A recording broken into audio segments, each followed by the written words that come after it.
What is the blockchain and why use the blockchain? First, let's start with a more formal definition of the blockchain and unpack it. Formally, the blockchain is a distributed and decentralized ledger that stores data such as transactions between individuals, and that ledger is publicly shared across all the nodes of its network. The storage itself consists of multiple blocks of data, chained together like the links of a physical chain. So, how are these links created? Well, every block is given a unique value that looks like a random string of characters. We call this value the hash, since it's generated from a hash function that creates a unique output for every unique input that it receives. The hash is generated based on the unique data that we want the block to store. This data within the block can be anything, a string like foo, for example, or an array of numbers, or more relevantly, a list of transactions from one individual to another one.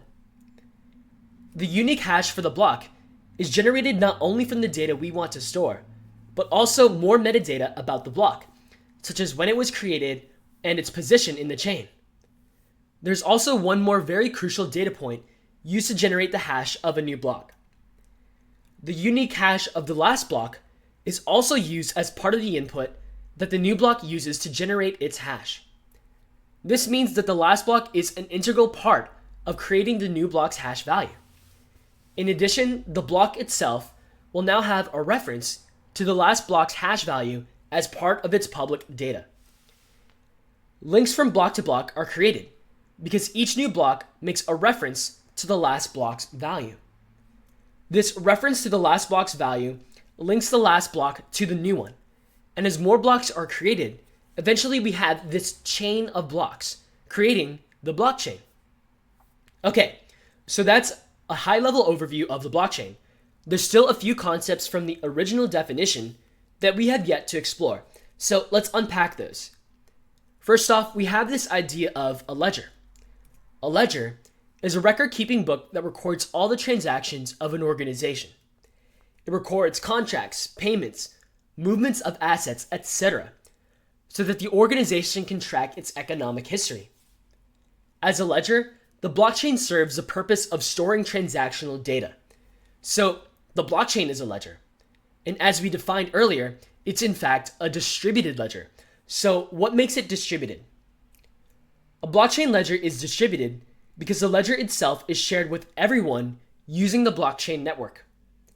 In this network, multiple nodes, or rather multiple individuals, through computers connect to the core blockchain network.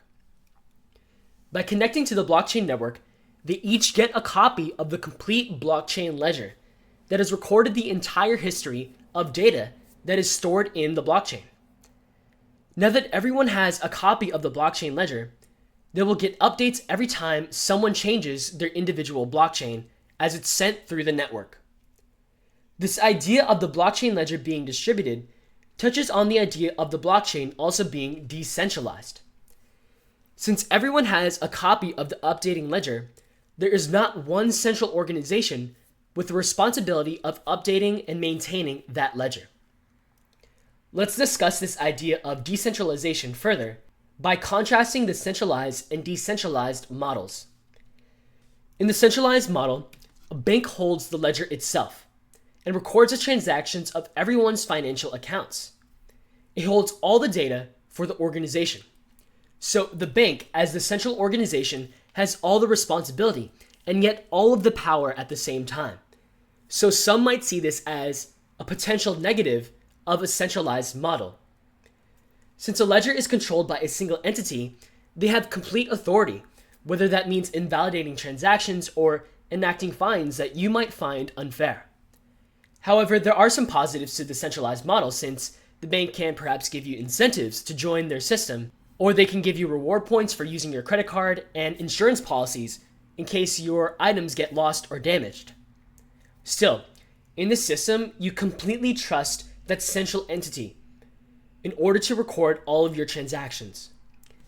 On the other hand, the decentralized model is trustless, which counterintuitively means you trust the decentralized system itself, and in a way, you can trust it even more than a central organization.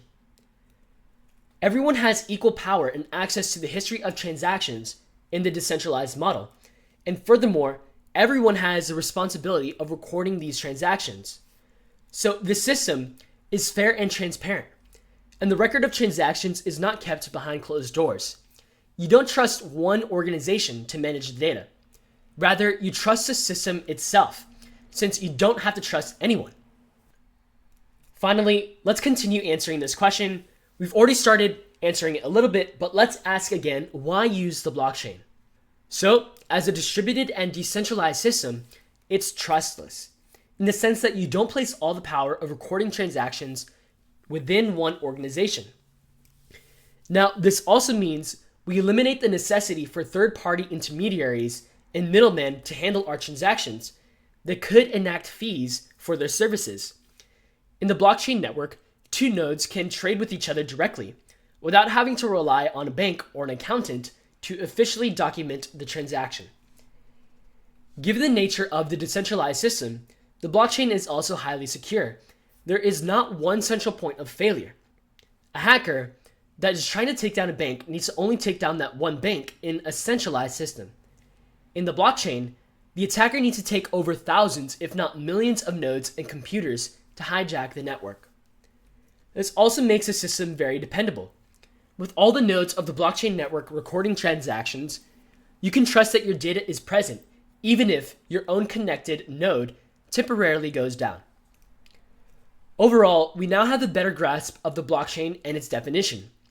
We understand what it means when we define that the blockchain is a distributed and decentralized ledger that stores data, such as transactions between individuals. And we know the great benefits of that ledger being publicly shared across all the nodes of its network. Next up, let's explore the main ways that blockchain technology is being used today in order to revolutionize the world.